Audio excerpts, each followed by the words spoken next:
25 साल की पत्नी सोनम ने हनीमून के दौरान उसकी हत्या करवा दी। आपके घर में भी बस यही चर्चा हो रही होगी, आपके दोस्तों के साथ, आपके परिवार के साथ, और जहां भी आप जा रहे होंगे लोग इसी के बारे में लगातार चर्चा कर रहे हैं। आप ऐसे बहुत सारे लोगों को ऐसा लगता होगा कि ये सिर्फ एक अपराध की खबर है, लेकिन हकीकत में ये हमारे बदलते समाज, पारिवारिक मूल्यों और प्यार की बदलती परिभाषा की भी एक खबर है। हो सकता है कि हमारे देश के बहुत सारे परिवारों में इस समय राजा रघुवंशी जैसे लड़के अपनी शादी का इंतजार कर रहे होंगे और सोनम जैसी लड़कियां उन्हें धोखा देने की फिराक में होंगी। यह भी हो सकता है कि आपके आसपास भी कोई ना कोई राजा या सोनम जरूर होगी। इसलिए आज हम इस खबर को एक बार फिर से आपके लिए डिकोड करेंगे और आपको यह बताएंगे कि आज के दौर में थोड़े से पैसों में बिकने वाला प्यार और रिश्तों में धोखा आप में से किसी के साथ भी हो सकता है। इसलिए अगर आप हमारे युवा दर्शक हैं तो आपको सावधान होने की आवश्यकता है, और अगर आपके घर में कोई युवा है और उस युवा के परिवार के लोग या उसके माता पिता हमें देख रहे हैं तो आज का यह विश्लेषण आपके लिए है। ध्यान से देखिएगा, ध्यान से सुनिएगा। इस घटना के पीछे की मानसिकता को समझने के लिए आपको राजा रघुवंशी की मां और उसकी बहन का यह बयान सबसे पहले सुनना चाहिए, जिसमें उन्होंने बहुत जरूरी सवाल उठाए हैं। जानते हैं उन्होंने क्या कहा है?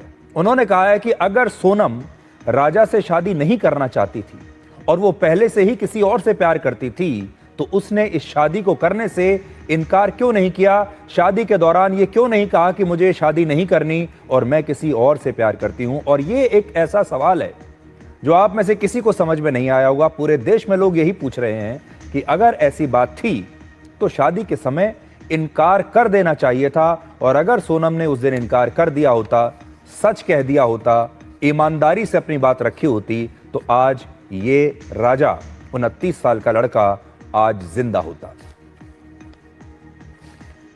हमने ऐसा ध्यान ही नहीं रखा है क्या, क्योंकि हमारी खुशियां उसके तरफ ही जा रही थी, तो हमने ये पुरानी बात तो कोई सोची नहीं, दिमाग में भी नहीं लाए थे कि सोनम किस इरादे से आई अपने यहाँ कि अपने बच्चे को मरवा भी सकती। अगर अपन को ऐसा सब एहसास होता तो अपन शादी नहीं करते उससे। इन लोगों को कड़ी से कड़ी सजा मिले, इन लोगों को फांसी मिलना चाहिए, क्योंकि देश का पूरा नाम खराब करा।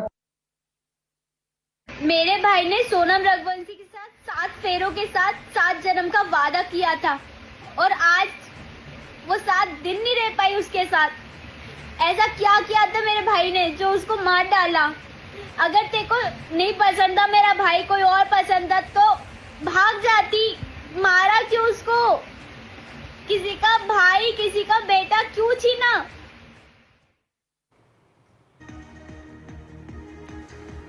तो ये बात बहुत महत्वपूर्ण है।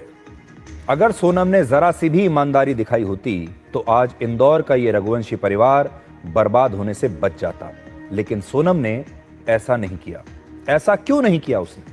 हालांकि यहां गलती सिर्फ सोनम की नहीं है, बल्कि यहां गलती राजा के परिवार से भी हुई है। राजा के भाई का कहना है कि शादी से पहले जब राजा सोनम को फोन करता था और उससे मिलने के लिए कहता था तो सोनम अक्सर उससे बात करने में कतराती थी, और ये बात राजा ने अपनी मां को भी बताई थी। और बाद में सोनम ने राजा की मां से ये कहा कि वो अपने काम की वजह से काफी व्यस्त रहती है, जिसके कारण उसे राजा से ज्यादा बात करने का समय नहीं मिलता। और ये एक रेड फ्लैग था, ये खतरे का लाल निशान था जिसे राजा ने और राजा के पूरे परिवार ने नजरअंदाज कर दिया। आज हमने आपके लिए राजा रघुवंशी के कुछ वीडियोस निकाले हैं, जिनमें आपको दिखाई देगा कि कैसे पूरा परिवार इस शादी को लेकर कितना खुश है, राजा खुद कितना खुश है, और उसे देखकर ऐसा लगता है कि उसे इस बात की जरा भी भनक नहीं थी कि सोनम उसकी हत्या भी करवा सकती है।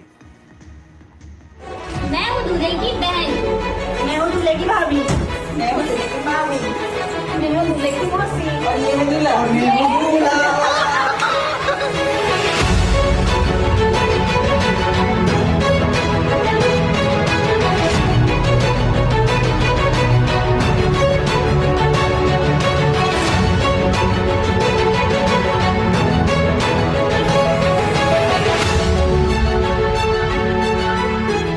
हर शादी के परिवार में, हर शादी के घर में इसी तरह के वीडियोस आजकल बनते हैं, आपने देखा होगा।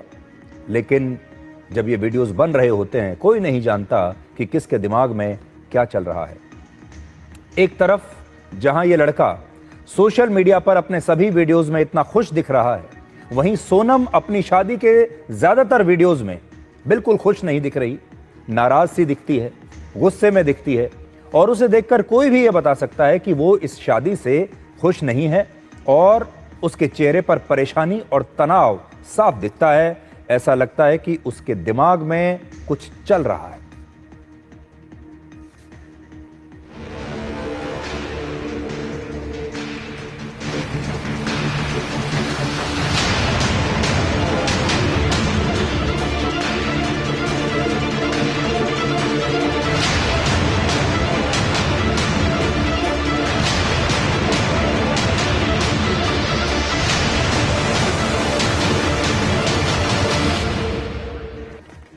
अब आगे बढ़ने से पहले आपको यह बता देते हैं कि आज क्या क्या हुआ है, क्योंकि आज भी